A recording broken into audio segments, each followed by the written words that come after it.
Well, welcome again. I'm Michael Cooper, and we are nearing the conclusion of this class on the study of the Ephesian Movement. And as we've been talking about this, we have over and over again put forward this idea that there are three areas of ministry in the New Testament church: the ministry of gospel proclamation, the ministry of social justice, and the ministry of apologetics.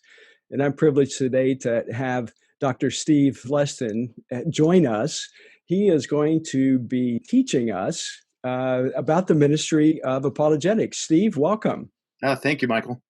It's a pleasure. I am so excited that we're doing this together. And over the past year or more that we've gotten to know each other, I've just been so appreciative of your heart for apologetics and your approach to apologetics.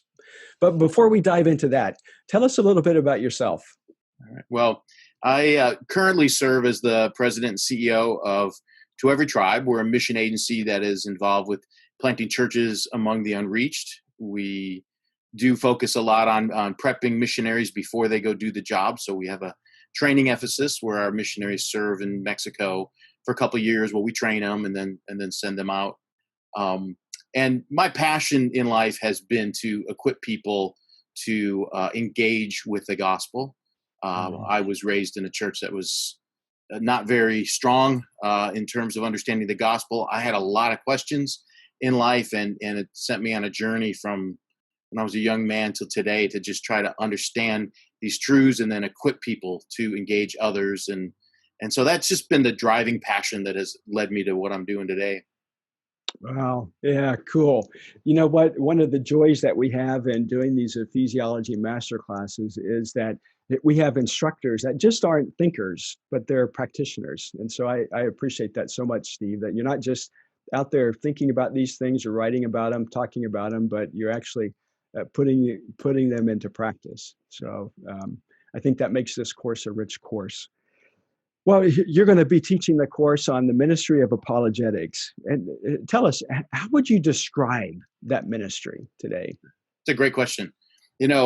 Obviously the word, as many people know, the word apologetics derives itself from the idea of defense, giving a defense, an apologia, a defense of the faith.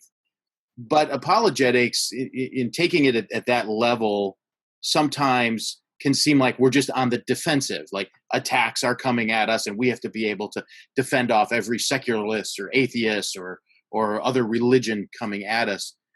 But I actually see apologetics encompassing a little bit more than that, being a little more robust. It is true that there's a defensive side. There are arguments that will come against Christ, and we should be ready to clearly communicate Christ in light of the arguments that come against it. Yeah. But robust apologetics takes us another level where we actually are also engaging ideas in the world, engaging the false ideas of the world, engaging the areas where people are struggling. I was recently having a conversation with somebody who said that, my belief systems are crumbling in light of the COVID virus. And at that moment, that is a wide open apologetics. What are your belief systems? Why are they crumbling? Tell me about those so we can then show you a belief system that doesn't crumble under a virus. Wow. And so there's an element for me that I like to say that apologetics is the idea of defending, but it's also the idea of engaging. And so what we want to be able to do is to say, I want to know what your belief system is. I want to know what your worldview is.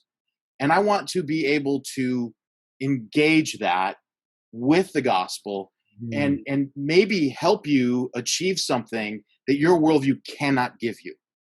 Hope, peace, security, stability, all of that. Life, eternal life, all of that. And I see that in the ministry of Jesus, like with the woman at the well. Yeah. He's engaging her worldview, engaging her aggressively in a way to say, listen, I can give you water that will never make you thirst again. And so apologetics, to kind of sum that up, is it is true there's a defensive side, but the reality is that there's also an engaging side. And for me, I like to prepare people more on that engaging side than just on the be ready for the Mormon that might come to your door. Yeah, yeah, great. Well, I love that. And I've cheated, haven't I? Because I've seen your outline for the course, and I'm thrilled about this because you talk about a worldview apologetics. And we know, those of us who have been students of apologetics, we know about evidentialist approaches and presuppositional approaches and cultural approaches to apologetics. But you're talking about worldview apologetics. Just very briefly, touch on that. What do you mean by that? I know you just described some of it, but how would you kind of succinctly define that? So a worldview is simply the constellation of beliefs that help you interpret the world, or that you use to interpret the world. The beliefs, the values, the morals, it's how it's the makeup of all of those things that cause you to interpret what you see in front of you. So a worldview apologetic then is saying, hey, I would like to enter into your worldview Mhm. Mm. and help try to understand what are the constellation of beliefs that you're using to interpret the world. If a war breaks out, if your mother dies, if you lose your job, if you get a Mm. disease, if you're getting ready to die, I want to talk to you about those constellation of beliefs that you have and basically ask you the question, are these set of beliefs able to uphold you and sustain you? Is there enough there? Because I would like to introduce you to a worldview that has a set of beliefs that can sustain you in life and in death, in poverty and in Wow. wealth, Wow. in success and in failure, in struggles and in joys. And so worldview apologetics is teaching people how to have that kind of what I would call spiritual conversation Hmm. that allows you to understand the constellation of beliefs and then in essence help them by their own description discover the weaknesses of those of Hmm. their worldview and then show them here's Christ, here's a Yeah. worldview that provides a way, a truth, and a life, which is what you're ultimately seeking. Yeah. Oh, wow. Yeah. Well, that's going to be a rich, rich course. Now, you wrote a book on apologetics, and I'm sure you're going to connect that book to the course, and I'm excited about that. Tell us a little bit about your book. Yeah, so if you look up this book under the title of apologetics, it won't show up there, and that's intentional, Okay. because what it is it's a book called The Bible and World History, and what it does is it traces what was going on in the world as the Bible's unfolding. Hmm.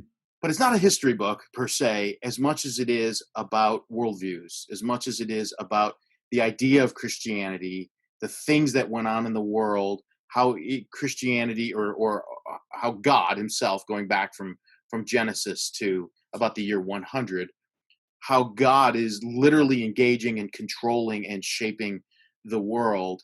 And Wow. the idea behind it is to introduce to people this basic worldview that says God is in control of this world.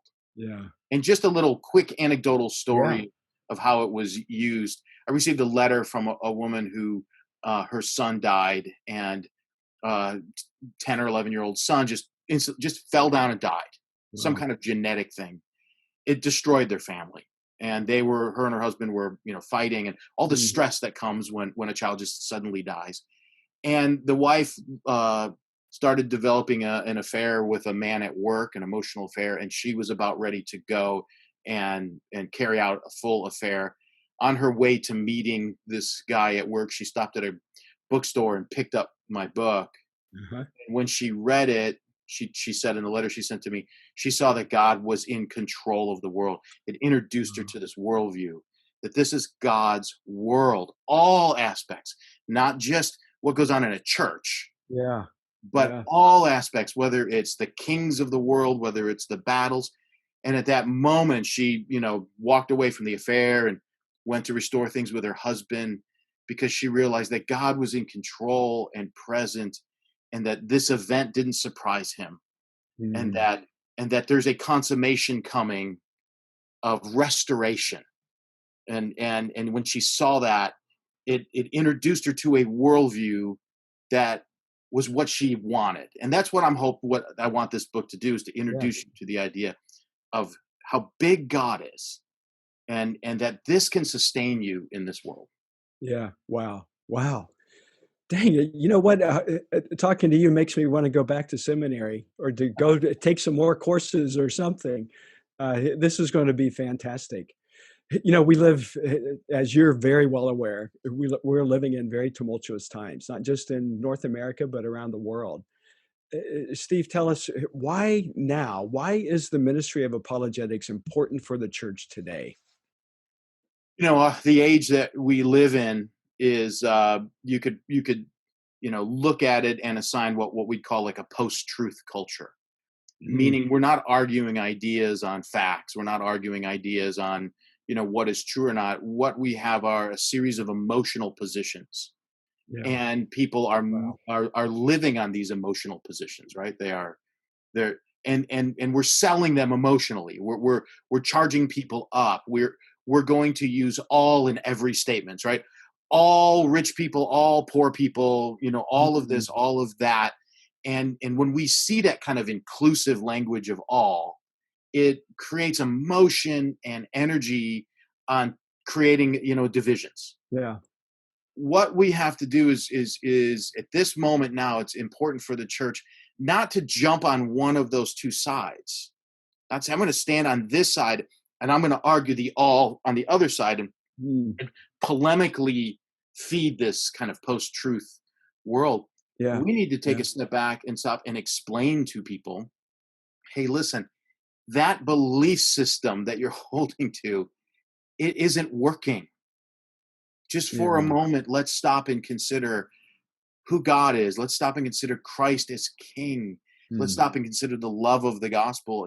And we need believers who can take a step back and skillfully show something different than an emotional polemic, but actually a thought and an idea, a yeah. life changing idea Wow. that can sustain it. We need to really equip people for this today. I more than ever, because uh, we just can't stay on this emotional plane any longer. Yeah. It's ripping the church apart.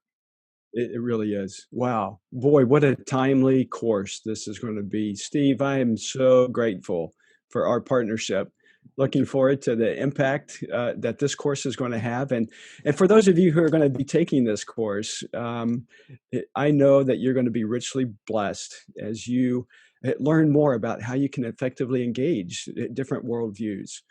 And so I look forward to you registering for the class and continuing on your journey as you look for how God is positioning you to engage in ministry in the world today.